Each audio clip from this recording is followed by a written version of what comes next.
Welcome to Not Milk Never Milk. Subscribe if you're lactose intolerant. You will start by verifying prerequisites and taking immediate safety actions. First, confirm your app version, OS build, and that you have admin permissions so changes apply correctly. Once done, export settings and backup data to prevent loss, and enable developer or diagnostic mode to surface hidden errors. Make sure to record error log timestamps and device ID. This helps correlate fixes with specific failures. Now that you're protected and informed, move directly into targeted troubleshooting steps. You'll now diagnose the root cause and execute corrective changes.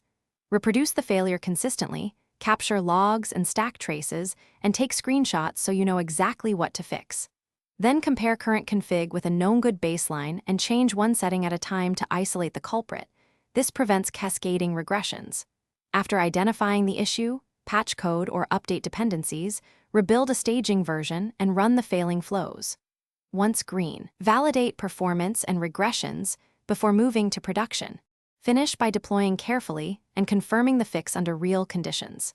Use a canary or phased rollout so you limit exposure and can halt quickly if something goes wrong.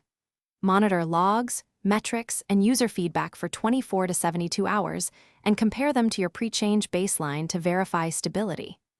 If an issue reappears, revert to the backup, collect enhanced diagnostics, and escalate to a senior engineer with the artifacts you gathered. Troubleshooting tip: when stuck, revert and narrow scope before reapplying changes.